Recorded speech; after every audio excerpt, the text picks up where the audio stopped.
Hi, church family. Welcome to Wednesday Word. I hope you are enjoying participating in worship and preparing for worship by reading Matthew chapters 5 through 7, what we call the Sermon on the Mount.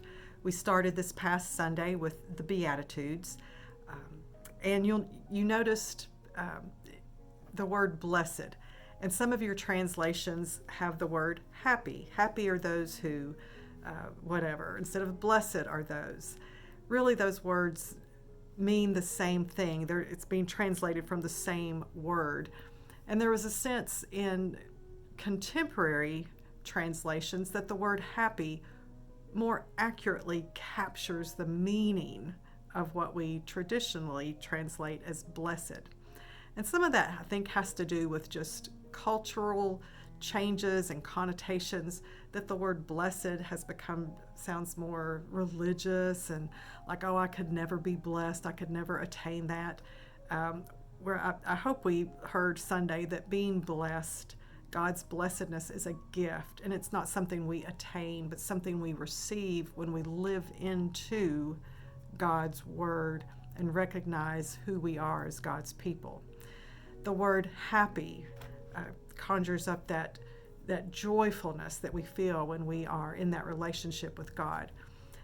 But as words change, like the word pious or piety, those are such good words, but they have negative connotations now.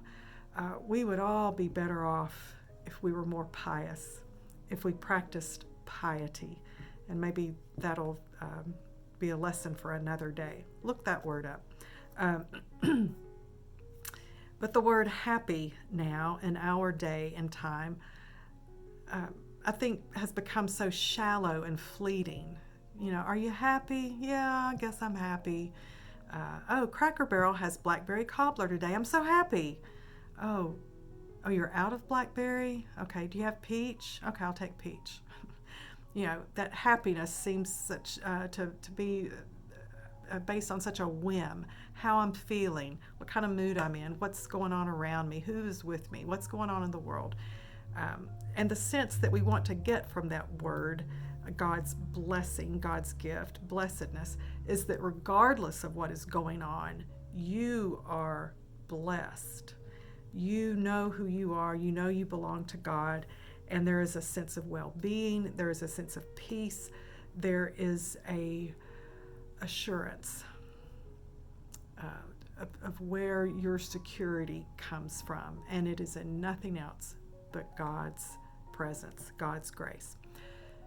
We begin each worship this series with Psalm 1, and I want to look at that right now. And in the Psalm, the Old Testament, the way it's translated in the New Revised Standard Version, is happy. So happy are those who do not follow the advice of the wicked, or take the path that sinners tread, or sit in the seat of scoffers, but their delight is in the law of the Lord, and on his law they meditate day and night. They are like trees planted by streams of water, which yield their fruit in its season, and their leaves do not wither.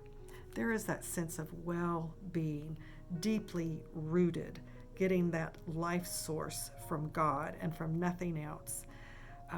When the psalmist talks about the law of the Lord and finding that delight in the law of the Lord, this is not just the 10 Commandments, but all of the word that God shared with Moses that says, this is how you are going to worship me and why you worship me. This is how you are going to be a community of faith. This is what it means to be set apart as a community of faith.